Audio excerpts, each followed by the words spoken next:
중풍병자가 고침을 받는 말씀입니다. 이 사건은 마가와 누가와 달리 마태는 어떤 관점이 조금 다른데 그것을 통해서 주님이 주시는 메시지가 무엇인지 깨닫는 시간이 되었으면 합니다.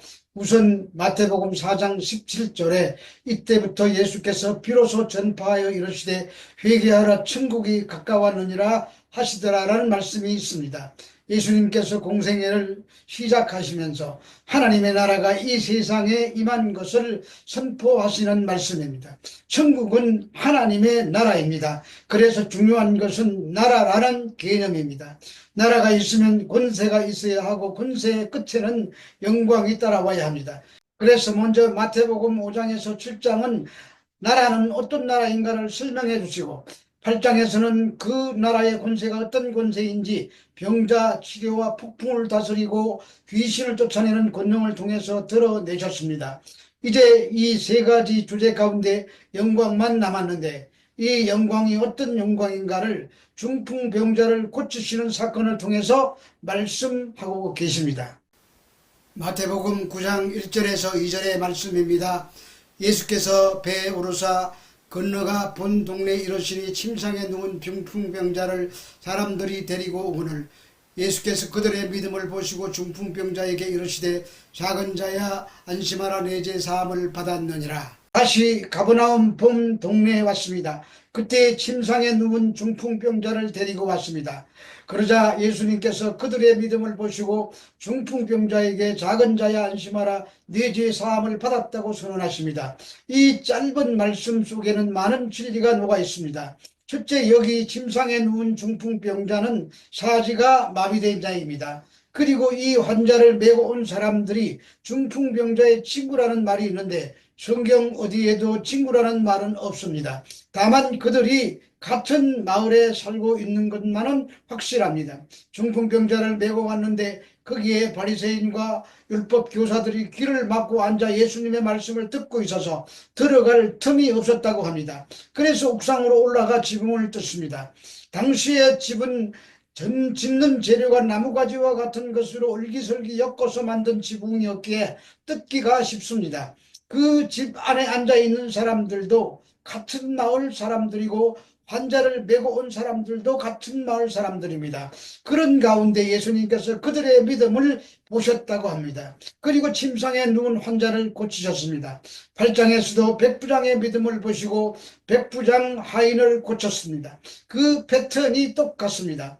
이들의 믿음을 보시고 이들을 고치신 것이 아니라 침상에 누운 사람을 환자를 고치셨습니다. 우리는 여기서 두 가지를 놓치지 말아야 합니다. 먼저 그들의 믿음을 극찬하지 않은 것으로 보면 백부장 정도의 믿음은 분명히 아니었던 것 같습니다. 그런데 환자는 고치셨습니다. 두 번째는 예수님에 대한 소문을 듣고 환자를 데리고 왔다는 것입니다. 지금 집안에 있는 자들도 예수님의 병고침의 소문을 들어서 잘 알고 이 환자의 상태도 잘 아는 같은 동네 사람들입니다. 그러나 환자를 데리고 온 사람들은 바로 이 사람들 뿐입니다. 그들은 환자에 대하여 불쌍한 마음을 가지고 있었고 지금이 그 유일한 기회로 생각했던 것 같습니다. 이것이 중요합니다. 환자에 대한 고통을 내 고통으로 여길 수 있고 예수님께 데려가면 나을 수도 있겠다는 믿음이 있었기 때문에 지붕을 뜯는 행동까지 할 수 있었습니다. 그러자 이들의 믿음을 보시고 예수님은 그 환자를 고치십니다. 중풍병자에게 이르시되 작은 자야 안심하라 네 죄 사함을 받았느니라. 여기서 작은 자라는 말은 젊은 사람에게 사용하는 유대식 표현입니다. 피가 끓고 자기 힘으로 무엇인지 할 수 있고 어디든지 갈 수 있는 그런 연령대의 젊은 사람인데 그에게 병이 나을지다라고 하지 않고 안심하라 내 죄 사함을 받았다고 하십니다.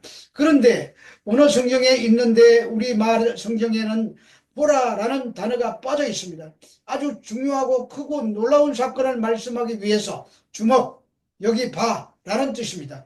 이 중풍병자의 치료가 중요한 것이 아니고 그보다 더 크고 놀라운 진리를 선포하시겠다는 말씀입니다. 마태복음 9절을 보면 예수님께서 유대인들과 갈등이 시작되는 지점이 바로 여기 9장에서부터 시작됩니다. 그것은 이제부터 자신이 왜 세상에 왔고 나는 누구인가를 공개적으로 선포하고 드러내시려고 하기 때문입니다. 그것을 중풍병자 치유 사건을 통해서 드러내신 것입니다. 그러므로 이 치유 사건은 예수님의 아이덴티티, 즉 정체를 설명하는 치유 기사인 것입니다. 환자를 향해 내 죄 사함을 받았느니라 이 말을 들으면 유대 사람들은 신성모독이다, 저런 사람은 죽여야 된다, 이것이 당시 유대 사회의 공통된 인식이었습니다. 그래서 갈등이 시작이 되는 것입니다. 마태복음 9장 3절에서 4절의 말씀입니다. 어떤 서기관들이 속으로 이르되 이 사람이 신성을 모독하도다. 예수께서 그 생각을 하시고 이러시되 너희가 어찌하여 마음에 악한 생각을 하느냐. 유대인들의 사상을 잘 알면서도 이런 말씀을 하신 것은 내가 누구인가를 실명하시기 위함입니다. 죄를 사할 수 있는 권한을 가지신 분은 하나님 단 한 분밖에는 없습니다. 그런데 예수님이 죄를 사했다고 하십니다. 그 말은 예수님이 내가 하나님이라는 뜻입니다. 그런데 4절에 보면 예수님께서 그 생각을 아신다고 되어 있는데 원어 성경을 보면은 보신다고 되어 있습니다. 예수님께서 중풍병자와 그 동료들의 믿음을 보셨던 것처럼 서기관들의 마음의 깊은 곳을 꿰뚫어 보시고 아셨습니다. 성경에는 인간의 생각을 알고 또 마음을 꿰뚫어 보는 것은 오직 하나님만이 하실 수 있는 일입니다. 요한복음 2장 25절에 또 사람에 대하여 누구의 증언도 받으실 필요가 없으니 이는 그가 친히 사람의 속에 있는 것을 아셨음이라고 하셨고 성경 여러 곳에 그렇게 증언하고 있기 때문입니다. 따라서 예수님은 전지하신 분임을 나타내주는 증거입니다. 그래서 죄사함을 선언하신 것입니다. 구약에서 죄사함을 받으려면 죄 지은 사람이 속죄제물을 성전으로 가져와서 제사장을 통해서 제사를 드리고 제사장은 그 제사가 연락됨을 보고 죄사함을 선언해야 했습니다. 그런데 그런 과정을 다 생략하고 예수님께서 내 죄사함을 받았다고 하신 것입니다. 바로 예수님 자신이 대제사장 중에 영원한 대제사장이시고 자신이 바로 흠없는 제물이시기 때문에 가능한 것입니다. 그래서 던지는 메시지는 내가 너희들의 죄를 사해 주려고 이 세상에 왔다고 하시는 것입니다. 그분이 흠없는 자신을 들여 대제사장으로서 환자의 죄를 사하신 것입니다. 마태복음 9장 5절에서 6절의 말씀입니다. 내 죄 사함을 받았느니라 하는 말과 일어나 걸어가라 하는 말 중에 어느 것이 쉽겠느냐. 그러나 인자가 세상에서 죄를 사하는 권능이 있는 줄을 너희로 알게 하려 하노라 하시고 중풍병자에게 말씀하시되 예수님은 제사함과 병고침 중에 어떤 것이 더 쉽겠느냐고 질문하셨는데 당연히 일어나 걸어가라고 하는 것이 분명 더 쉬운 일이었을 것입니다. 왜냐하면 죄사함을 선포할 수 있는 분은 오직 하나님뿐이지만 이 이적을 행하는 것은 하나님의 보내심을 받은 선지자나 사도들도 가능한 일이었기 때문입니다. 그러나 능력 없는 사이비는 눈에 보이지 않는 죄사함의 명령을 남발해도 증명이 안 되기 때문에 거짓말을 할 수 있겠지만 죄사함과 병고침이 동시에 나타나는 일은 하나님이시라야 가능한 일입니다. 따라서 예수님이 여기서 이 두 가지 실적 일을 동시에 행하심으로 예수님 자신이 메시아로서 죄를 사할 수 있는 하나님과 동등한 분이심을 나타내신 것입니다. 그리고 자신을 가리켜 인자라고 하십니다. 이 말은 8장에서 여우도 굴이 있고 공중의 새도 거처가 있으되 인자는 머리 둘 곳도 없다고 하신 때도 사용하신 말입니다. 그런데 예수님께서 오신 이유가 죄를 사하는 권능을 가지고 죄를 사하기 위해서 하나님이신데 사람의 몸을 입고 오셨다는 것을 인자라고 표현하신 것입니다. 이 인자라는 사상은 성경 전체를 관통하는 중요한 중심 주제입니다. 다니엘서 7장 13, 14절에 보면 내가 또 밤 환상 중에 보니 인자 같은 이가 하늘 구름을 타고 와서 옛적부터 함께 계신 이에게 나아가 그 앞에 엎드려 그에게 권세와 영광과 나라를 주고 모든 백성과 나라들과 다른 언어를 말하는 모든 자들이 그를 섬기게 하셨으니 그의 권세는 소멸되지 아니하는 영원한 권세요 그의 나라는 멸망하지 아니할 것이라는 말씀이 있습니다. 거기에는 인자가 아니고 인자 같은 이라고 합니다. 하나님이신데 사람의 모습을 하고 있다는 말입니다. 이 말씀은 장차 하나님의 신성을 가지신 독생자 아드님이 인간의 죄인된 몸을 입고 이 땅에 오실 것을 표현한 메시아에 대한 예언입니다. 그래서 본문에 인자 같은 이가 라고 말하지 않고 여기서는 인자라고 하는 것입니다. 다니엘의 예언이 실현되었기 때문입니다. 그 인자가 죄를 사하는 권능을 가지고 왔다는 것입니다. 마태복음 4장 17절에 천국이 가까워왔다고 했습니다. 하나님 나라가 와서 병자를 치료하고 귀신을 제어하는 권능이 나타나고 그 권능은 이제 영광만을 향하고 있습니다. 영광이 중풍병자가 고침받는 사건을 통하여 보여주신 것입니다. 그런데 여기까지로 끝나지 않습니다.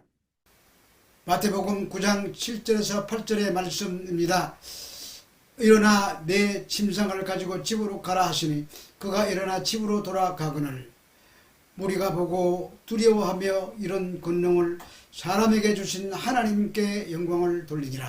더 놀라운 이야기가 펼쳐집니다. 그 자리에 모였던 사람들이 이런 권능을 사람에게 주신 하나님께 영광을 돌렸다고 합니다. 이 부분을 새 번역 성경으로 보면 그가 일어나서 자기 집으로 돌아갔다. 무리가 이 일을 보고서 두려움에 사로잡히고 이런 고난을 사람들에게 주신 하나님께 영광을 돌렸다라고 되어 있습니다. 미세한 차이가 개역 개정에는 사람에게라고 단수로 되어 있고 새번역 성경은 사람들에게라고 복수로 기록된 것입니다. 학자들의 말을 빌리면 마태가 복수로 기록한 이유는 교회라는 공동체를 말하기 위해서 의도적으로 그렇게 기록했다는 것입니다. 정리하면 교회 공동체에게 하나님이 제사함을 권세를 주셨다는 말입니다. 마태복음 6장 12절에 우리가 우리에게 죄 지은 자를 사하여 준 것 같이 우리 죄를 사하여 주옵시고라는 말씀이 있습니다. 이 권세는 하나님의 백성들의 권세입니다. 그러므로 지금 교회가 추구하고 사모해야 될 권세가 있다면 바로 이런 권세입니다. 우리는 1만 달란트 빚진 영적 중풍병자였는데 죄사함과 함께 고침을 받고 그 사랑의 빚진 자가 되었습니다. 그래서 우리에게 주신 그 권세를 가지고 이 죄 많고 삭막한 죄악 세상에 용서와 긍휼을 흘려보내야 한다는 말입니다. 그런데 신앙생활을 오래 했다고 할수록 재물을 구하고 부귀영화를 추구한다면 그것은 종교에 불과합니다. 예수님은 인자가 세상에서 죄를 사하는 권능이 있는 줄을 너희로 알게 하게 하려노라 하시고 중풍병자에게 말씀하시되 일어나 내 침상을 가지고 집으로 가라 하셨습니다. 마찬가지로 우리를 우리의 본향인 천국으로 보내시되고 예수님께서 십자가의 대성물로 죽으셨습니다. 이것이 주님이 마지막까지 놓지 않고 붙잡으셨던 영광입니다. 기독교의 영광은 권세와 권능을 가지고 세상을 휘어잡는 권능이 아닙니다. 본문은 우리들에게 그 권세를 주시고 하나님께 영광을 돌리는 삶을 살라고 말씀하십니다. 성도 여러분, 우리가 영적인 중풍병자가 아닌지 돌아보아야 합니다. 중풍병자였던 우리를 하나님의 권세를 가지시고 오신 예수님께서 사망의 중풍병장에서 고쳐주시고 천국 소망을 갖도록 만들어 주셨습니다. 따라서 이런 삶이 저와 여러분 모두에게 나와 하나님께 영광이 되기를 주 예수 그리스도 이름으로 축원합니다.